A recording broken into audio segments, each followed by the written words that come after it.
So in this video, we are going to be discussing my current favourite knight in the Imperial Knights Index. Now, you'll be surprised to hear it's not Canis, it's not an Atropos, and it's also not a Lancer. It is actually a Knight Valiant. And the Valiant has the fun of being able to kill just about anything that your opponent can put down, unless, of course, they're running knights as well. Then you have the fun of obviously the 50-50 stat rules that everyone has to do. But since it has, for example, the Conflag Cannon, that is a 18-inch range 3d6 torrent weapon, which of course ignores cover for being also a torrent weapon, typical flamer stuff, but it has the fun of being strength 8 -1 for 2. So if you shoot that into just about any infantry, it's killing it. Including, for example, if someone runs a giant Blood Claw 20 brick, you're just going to flamethrower that out for the most part. Alongside this, it's also definitely not lacking the ability to kill like bigger units such as knights or your vehicles and that kind of thing, since it also has you can equip it with two shield breaker missile launchers or two shield breaker cannons. Now, personally, I always run the two shield breaker missile launchers just because they're just better. I mean, you get anti-titanic 4-ups with devastating wounds. One shot, so if you run two, you get two shots on threes. Strength 12 -6 for d6 plus 1. Now, if that doesn't manage to take something off the board, it has my favourite weapon in the game, which is the Thundercoil Harpoon. Now, this absolute monster is 18-inch range, anti-monster 4-up, anti-vehicle 4-up with devastating. It's on two hits on twos, and it's 24 strength. No need for that much strength, but it has it. So it's just about 2 up in everything in the game. AP -6. So if you don't have a save, you're a bit stuffed if you don't have any invulns or anything to fall back on for 12 damage. Now, just let that sink in. I've had quite a few games when I've run this at tournaments where they've been like, alright, how much damage? And I've had to show them the data card to just prove how obnoxious this is. Now, I've been running it in a 4 big knights list, which is just the most fun I can have at the moment, other than running 5, but that just feels nasty. I run them alongside Canis Rex, and Atropos, a Lancer, and then I have two Helvins and a Warglaive. Now, I'll usually sit two Helvins on either side of my deployment zone, draw a line in between to deny deep strikes, and then just have the Valiant sat right in the middle, just chilling. And now he'll give the aura buff that he has to basically them as long as they're relatively close. And then I just, with the tournament rules, I just kind of scoot them back and forward, move them like onto one place, shoot over the top, and then pull them back. Now, he is T11, 25 wounds, so it's very similar to a regular Questoris plate, even though he's a Dominus pattern. But obviously, GW's only got two Dominus pattern knights, and they're both in the same box, so we're probably never going to get anything really too unique for them. Now, I'll give a few examples of where it came in handy and done really well for me.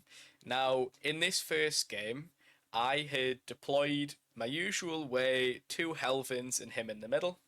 Now, my opponent played quite aggressive. He set up quite a few of his models in positions where they were just going to wing straight forward and swing around the back. He was playing Eldar, I believe. Now, he had the guys with the scout moves, and they basically sat down behind the building and were just going to scout move and then charge through. Now, because of his positioning, they physically couldn't scout move, so that prevented one threat. Now, they then charged me, got in, and they just couldn't get him down with the melees. So then I literally could just turn a conflag cannon, 3d6 attacks, just blow them off the table. And since he wasn't going anywhere, it didn't matter that he couldn't move. Because realistically, you just place him somewhere where he's going to bait out things like that. People see him because he's got the giant base, is a really easy spring point for a charge, fly in, pull around the side. But because he actually doesn't have that bad of a melee, with him having -1 for 2 damage if he actually gets his stomps in, it means that we are actually quite secure in leaving him in a kind of a place where he's threatened by melee. Because, of course, you're not really going to have to worry if you don't die. You just blast a harpoon down, which I've done on a few occasions if I had no other target. You just shoot a harpoon into the squad in front of you. 12 damage onto a 1 wound Eldar is a little bit nasty, but you do what you've got to do. And you just need to keep moving kind of around these things because people, of course, are going to lock you down. Because the one downside is if you can't peek over that building, you can't shoot. It kind of loses all of its use with it not having any indirect fire. Now, that's of course where there is the other knight which has like the missiles at the back, the one with the indirect fire. That can come in handy. But I feel like this one, for kind of what you would want, is like if you've got more of a balanced list like I do, where there's a good amount of shooting, good amount of melee, everything has its role. It's nice to just have that core piece that just sits at the back and just does a few, like just shoots out some shots, and leaves a threat for if you can't just pull a tank up onto the middle and expect nothing to happen, because I can do 12 damage into it in one piece of weapon, which is like obviously a lot of damage. So yeah. Now, out of the two Dominus, he's not the best. His damage output isn't like super high, but from a pure fun standpoint, pointing at an enemy unit and basically being able to say that's gonna die. For example, just seeing a rhino and just firing a harpoon dead at it and it just disappears.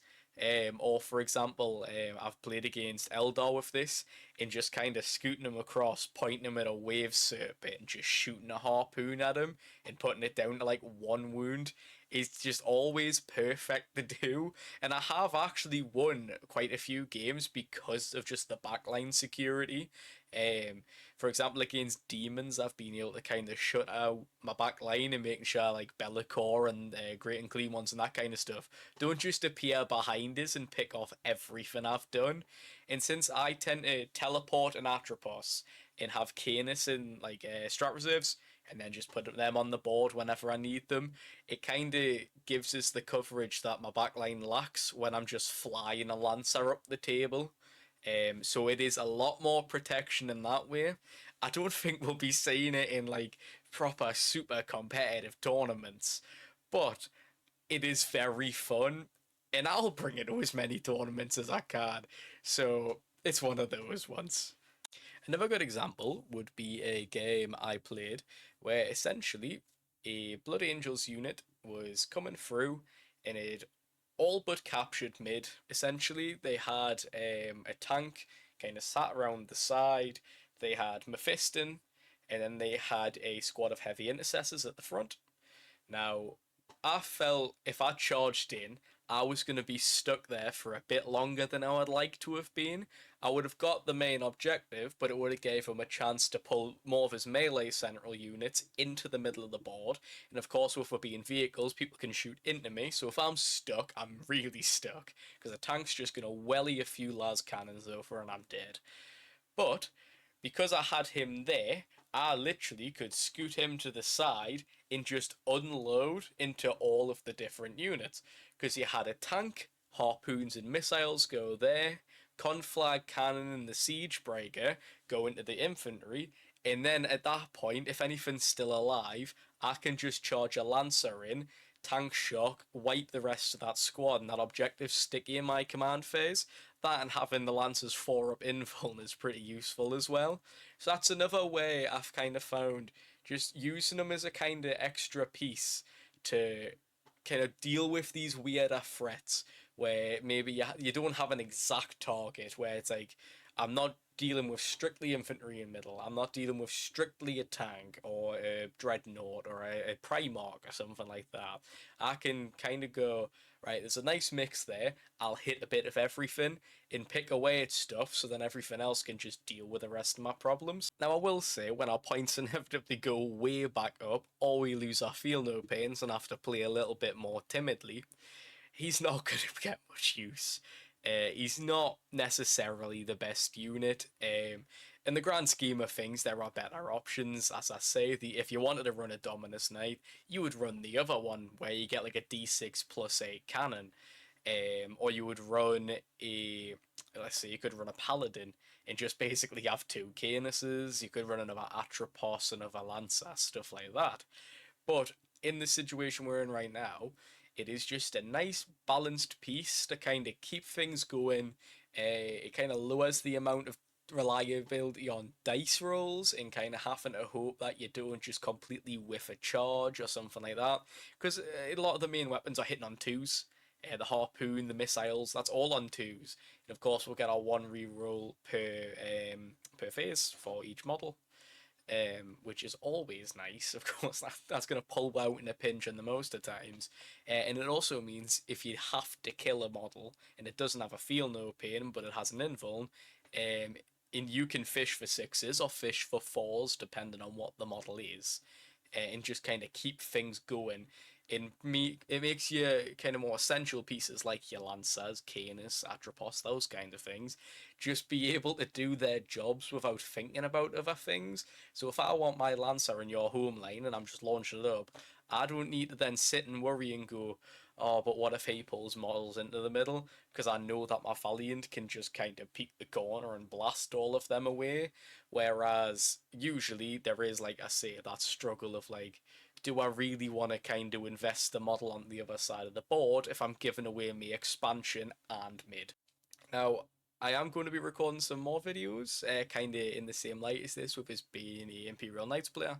I'm going to be doing some videos talking about what I expect from our codex, what kind of data slate changes I'm kind of ramping up towards, and what I'm preparing for, as well as talking about some tournaments and the upcoming events I have. For example, I have a True North RTT this weekend, so hopefully I'm going to have a video sorted in time for that, talked about my list. Spoiler alert, he's in it. Of course he is. He has to be. I can't make a video saying he's my favourite knight in the index and not bring him. I got a pretty good result at Neo in a list with him. Best I've done so far. Still was 2 and 3, but I had a couple close games. We don't talk about the last one. I got absolutely battered. Me dice just didn't show up. But was a great game nonetheless. My opponent was amazing. But yes, so keep an eye on the channel. I hope you enjoy this video, and I'll see you later.